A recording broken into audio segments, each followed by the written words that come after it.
Master minds commerce చదవాలనుకునే 10th inter విద్యార్థుల తొలి ఎంపిక.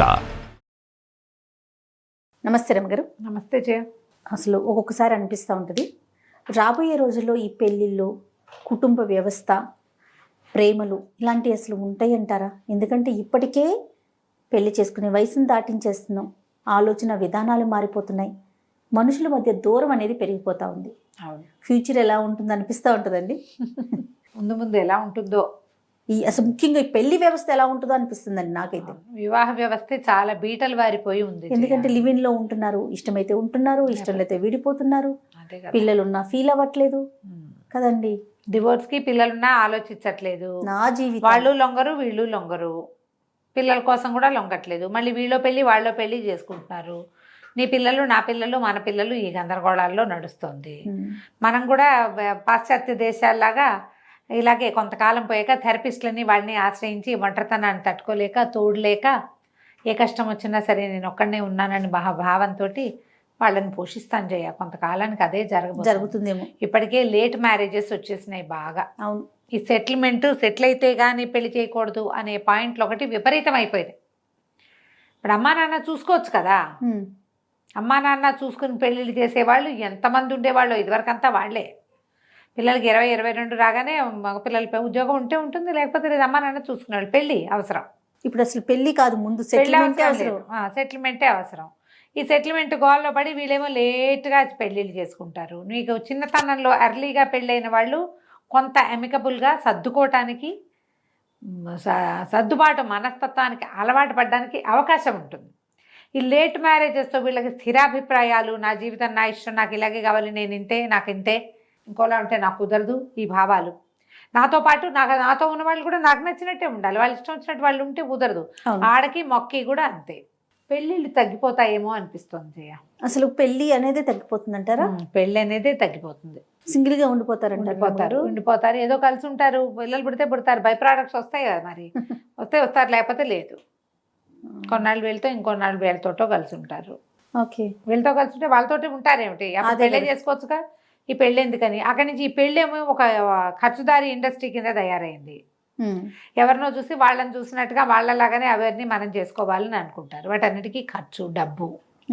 ఫారిన్ కంట్రీస్లో 15 ఏళ్ళు కలిసి ఉండి 12 ఏళ్ల తర్వాత ఎప్పుడో పెళ్లి చేసుకుంటారు. పెళ్లికి డబ్బులు పోగు చేసుకుంటాం అని చెప్పుకుంటారు. ఎందుకు మామూలుగా చేసుకోకూడదు పెళ్ళి? చేసుకోరు, గ్రాండ్గా చేసుకోవాలి, వాళ్ళంత ఖర్చు పెట్టాలి. దానికోసమని పెళ్లి కోసం పూలు చేసుకుని చివరికి విడిపోయారు. డబ్బులు వచ్చినాయి, డబ్బులు సర్దుకున్నారు, అన్నిటికీ పెళ్ళి కుదరలే, నీకు నాకు పెళ్ళొద్దని మానేసుకున్నారు. అలా మన వాళ్ళు కూడా చేస్తారు జయ. కొంతకాలానికి జరగబోతుంది. నీకు ఇది యుగాంతం మంది. అవును, దాని వైపుకి వెళ్ళేటప్పుడు మనం పటిష్టమైన వ్యవస్థలు అవి ఉన్నవి. ఒకటి విద్యా వ్యవస్థ బీట్ల వారిపోయింది, ఫ్యామిలీ వ్యవస్థ, కుటుంబ వ్యవస్థ బీట్ల వారింది, వివాహ వ్యవస్థ ఇంకా కొంత మటుకు ఉంది. కుటుంబాలు కూడా తగ్గిపోలేదా జయ? చాలా వరకు. మనం అసలు ఇది వరకు మన ఇళ్లలో 10 మంది 12 మంది చుట్టాలు పక్కాలు ఉండేవాళ్ళు.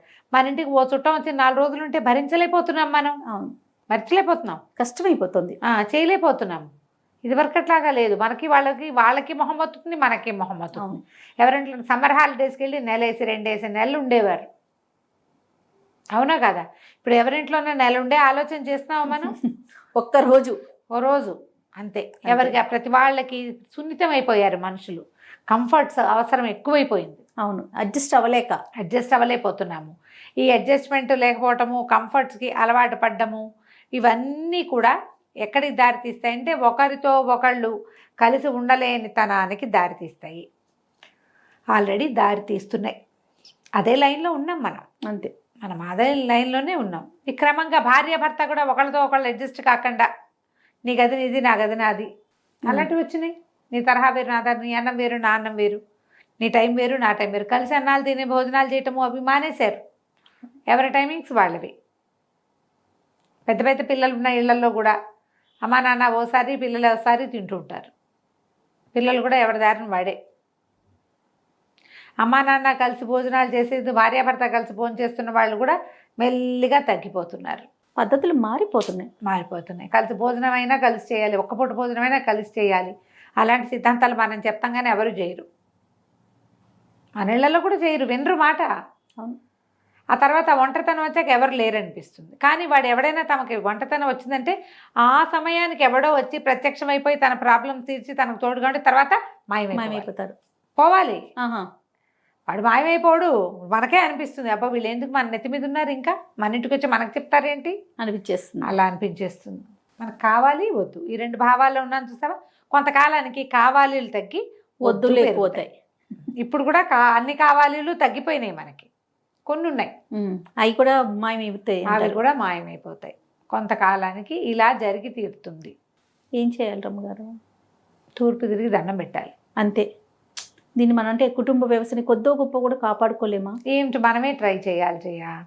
ఆడ మగ ఇద్దరికీ ఉండాలి. ఇప్పుడు నాకు ఒక్కదానికి ఉందనుకో, నేను మనం కలిసి భోజనం చేస్తామని చెప్తా. ఆయన నాకు కుదరదంటారు, వాళ్ళు మాకు కుదరదంటారు. మా పిల్లలు కూడా నా టైమింగ్ వేరు, నా ఇది వేరు. నీకు ఆకలిస్తే నువ్వు తినేయి, నీకు నిద్ర వస్తే నువ్వు పడుకో అని చెప్తున్నారు. వింటున్నావా లేదా? వింటున్నానండి, వింటున్నాను. ఎవడికి ఆకలిస్తే వాడు తినేసి, ఎవడికి నిద్ర వస్తే వాడి, నాకు ఆకలిస్తే నేనే వండుకుని తినేస్తే నీకు ఓకేనా? అర్థమైందా? ఇప్పుడు ఆకలిస్తే నేను వండుకు తినేసా, అయిపోయింది. నీకు ఆకలిస్తే వండుకు తిను, లేకపోతే గంగలో దూకు. వాళ్ళకి అది కూడా వస్తుంది, వచ్చేస్తుంది. అది వస్తుంది కదా. నీకు నిద్ర వస్తే పడుకో, నీకేం ఎవరితో కావాలంటే వాళ్ళతో వెళ్ళిపో అంటారు కదా, అంతే, అదే వచ్చేస్తుంది. సో మనం మార్చుకొని వారంలో కొన్ని రోజులైనా కలిసి భోజనం చేయటము, కలిసి ఎక్కడికైనా వెళ్ళటము, కలిసి గుడికి వెళ్ళటము, కలిసి పని చేసుకోవటము, కలిసి ఏదైనా ఫంక్షనో పార్టీయో ఎక్కడికైనా అటెండ్ చేయటము. ఎప్పుడూ ఒంటరి ప్రయాణం బోరే, జంటగా ఉంటేనే బాగుంటుంది. ఎవరికి వాళ్ళు చేయాల్సి, ఎవరికి వాళ్ళు. పోనీ కనీసం నువ్వు నాతో ఉండద్దు, జంటతోటైనా ఉండు. వారానికో నెలకో 15 రోజులకో ఒక్కసారి నా కుటుంబంతో కలవండి. ఫారిన్ కంట్రీస్లో 3-5 ఏళ్ళకి ఒకసారి కూడా ఫ్యామిలీని కలవని వాళ్ళు ఉంటారట. మన దేశంలో కూడా వచ్చినాయి కదమ్మా ఇప్పుడు, వచ్చేస్తుంది. అక్కడెక్కడో ఉద్యోగాలు, అక్కడ ఫారిన్ కంట్రీస్లో ఉన్నారు, ఢిల్లీలో ఉన్నారు, లేదా హిమాచల్ ప్రదేశ్లో ఉన్నారు. వీళ్ళు ఇక్కడెక్కడో పల్లెటూరులో ఉంటారు. వీళ్ళు కలవడం కుదరదు. వాళ్ళ సెలవులు ఇచ్చినప్పుడు ఇక్కడ సెలవులు ఉండవు, మిగిలిన వాళ్ళు ఎవరూ రారు. ఈ ధోరణి మార్చుకోండి. అప్పుడు మనం ఏదైనా కొంచెం దీన్ని మన వ్యవస్థలు అంత బీటుబారిపోకుండా, అంత బీటలు వారకుండా, అంత చెడిపోకుండా, దొందబారిపోయి ఇవి బుగిలిపోయి లోపల పైకి చక్కగా కనపడుతుంది, లోపలంతా డ్రై ఉండదు. అలా చేయబోకండి. లోపల కూడా ఒక మాయిశ్చర్ ఉంచుకోండి. మనం కలిసి ఉంటేనే మన జీవితాలు బాగుంటాయి. ప్రాబ్లమ్స్ అంటారా ఉంటాయి, ప్రతి వాళ్ళకి ఎవడి వాంటింగ్ వాడికి ఉంటుంది. దాంతోపాటు మనకు గ్రూపుకు ఒక వాంటింగ్ ఉండాలి. ఎంతసేపు ఈకలు తొక్కలు తీసేయద్దు. ప్రతిదానికి ఏదైనా ఒక విషయం తెలియగానే దాని మీద 100 మంది మాట్లాడుకోవటం, 100 సార్లు డిస్కస్ చేయటం, అవి చేయకూడదు ఫ్యామిలీస్లో. అప్పుడు కొంచెం కలిసి ఉండటానికి అవకాశం ఉంది. ఇక వివాహం అంటారా, మనం బాగా ఉంటే, అమ్మా నాన్న కొట్టు చావకుండా ఉంటే పిల్లలకి వివాహ బంధం మీద అపనమ్మకం ఉండదు. చాలామంది పిల్లలు ఏం చెప్తారంటే, నేను మాట్లాడిన వాళ్ళంతా మా అమ్మ నాన్న ఎప్పుడు కొట్టుకుంటారండి, మా పిన్ని బాబాయ్ ఎప్పుడు కొట్టుకుంటారు, మా మామయ్య అత్తయ్య అయితే ఆవిడ ఎంతసేపు పుట్టింట్లోనే ఉంటుంది. ఎందుకు వచ్చిన పెళ్ళి? మా అన్నయ్యని, మా వదిన కుక్క పిల్లని చేసి ఆడిస్తుంది, ఆవిడ క్వీను, వీడు సర్వెంటు. ఎందుకు వచ్చిన పెళ్ళి? సమానంగా లేదు, అందుకని పెళ్ళొద్దు. మా అమ్మ తెగ చాకరీ చేస్తుంది, మా నాన్నకి పెళ్ళి అంటే బానిసత్వం అని నమ్ముతారు కొంతమంది.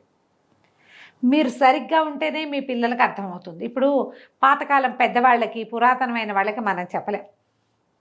మనం ఎవరికి చెప్పగలం? 50-60s వాళ్ళకైనా చెప్పగలుగుతాం కదా. 50-60 పేరెంట్సే 30s తాలూకు అమ్మా నాన్నలుగా ఉంటారు. అవును. 50-40 వాళ్ళు లేటెస్ట్ పిల్లలు, ఇంకా పెళ్ళిళ్ళు చేసుకోవడానికి ఇంకా రెడీ కాబోతున్న పిల్లలకి అమ్మా నాన్నలుగా ఉంటారు. మీరు కనుక మీ ఫ్యామిలీ ఇష్యూస్ని సార్ట్అవుట్ చేసుకుని పిల్లల ముందు కొట్లాడుకోకుండా మీ సంసారాన్ని సరిగ్గా తీసుకెళ్తే మీ పిల్లలకి ఓహో ఫ్యామిలీ ఇలా నాన్న మొగుడు పెళ్ళం కలిసి ఉండటం, ఆడది మగవాడిని చూసుకోవడం, మగవాడు ఆడదాన్ని చూసుకోవడం అనే పాయింట్ మీద అర్థమవుతుంది. మీరు అది అర్థమయ్యేలాంటి పరిస్థితులు ఉండనివ్వకపోతే ఎట్లా? డిఫరెన్సెస్ ఆఫ్ ఒపీనియన్స్ ప్రతి చోట ఉంటాయి. ప్రతి చోట భిన్నాభిప్రాయాలు, భేదాభిప్రాయాలు, అభిప్రాయ భేదాలు అన్ని చోట్ల ఉంటాయి. మనం ఒక చోట పెరిగాం, వాళ్ళు ఇంకో చోట పెరిగారు. మన ఊరు వేరు, వాళ్ళ ఊరు వేరు. మన మామిడికాయ పప్పు, వాళ్ళ మామిడికాయ పప్పు వేరుగా ఉండే అవకాశాలు కూడా ఉన్నాయి కదా. అవునా? వంకాయలో మామిడికాయ వేస్తావా జయ? నువ్వు వేయవు కదా. ఈ నెల్లూరు వైపు అందరూ మామిడికాయ వేసుకుంటారు, వంకాయ మామిడికాయ కూర. అసలు తెలియదు నాకు. చూసావా, మా కింద ఉండే పద్మ గారు మామిడికాయలు తెస్తే ఒక దెబ్బ ఇవ్వండి రమ్మగారు వంకాయ కూరలోకి అని ఒక్క మామిడికాయ ముక్క ఒకవైపుది మామిడికాయ వేస్తే బాగుంటుంది. నేను కూడా చేస్తాను, ఆవిడ దగ్గర నేర్చుకున్నాను నేను. ఓకే, ఇలా ఇప్పుడు చూడు, వాళ్ళ ఊరు వేరు, ఇప్పుడు పెళ్లి కొడుకు ఊరు వేరు అనుకో, అది మామిడికాయ నువ్వేమో పప్పులోనే వేసుకుంటావు, కృష్ణా జిల్లా అంతా మామిడికాయ పప్పు గోళ్ళలోనే ఉంటుంది. మరి ఎట్లా వాళ్ళు వంకాయ కూరలో వేయాలంటారు, వంకాయ కూరలో ఏం బాగుంటుంది అనిపిస్తుంది. బాగోదు మనకి, ఎప్పుడు పప్పేనా అంటారు వాళ్ళు. అదే అదే, మనకేం పప్పే కావాలి. ఇప్పుడు అయినా సరే ఓ రోజు పప్పు తీసి ఇంకోసారి వంకాయ కూరలో మామిడికాయ వేయి, సరిపోతుందిగా. అంతే కదా. అట్లా నువ్వు సర్దుకోగలిగితేనే కుదురుతుంది. ఎంత సిల్లీ మ్యాటర్ చేయ, దీని మీదే కొట్టుకు చచ్చిపోతారు తెలుసా. అవును, దీని మీదే కొట్టుకోవచ్చు, ఇక్కడ మొదలుపెట్టి చివరికి ఎక్కడికో వెళ్తారు. అసలు ముందు సర్దుకునే తత్వం అనేది ఉంటే ఎలాంటి ఇష్యూస్ ఉన్నా ముందుకెళ్ళచ్చు. ఏదైనా ఒక కొట్లాట వస్తే దాన్ని ఇలాగి బెడ్రూమ్ దాకా తీసుకెళ్తాం, రాత్రి దాకా. ఆ పని చేయకుండా ఉంటే కొంచెం బాగుంటుంది. క్రమంగా ముందు కాలానికి ఏమవుతుంది, ఇది నా టేస్టే కరెక్ట్, నాదే కరెక్ట్, నా ఐడియానే కరెక్ట్, నాకు ఎట్లా నాతో ఉన్నవాళ్ళు నాలా నాకు నచ్చినట్టే ఉండాలి. చివరికి ఏమవుతాయి, పెళ్ళిళ్ళు ఫెయిల్ అవుతాయి. ఆల్రెడీ అవుతున్నాయి కదా. అదే కదా మన కుటుంబ వ్యవస్థకి ప్రధాన కారణం, పెళ్ళే కదండి. పెళ్ళే కదా. ఆ పెళ్ళిని కాపాడుకోవటానికి సాధ్యమైనంత ఆలోచించండి. నమస్తే రమ్మగారు. నమస్తే జీ. సుమన్ టీవీలో మీ పర్సనల్ అండ్ బిజినెస్ ప్రమోషన్స్ కోసం కింది నెంబర్కి కాంటాక్ట్ చేయండి.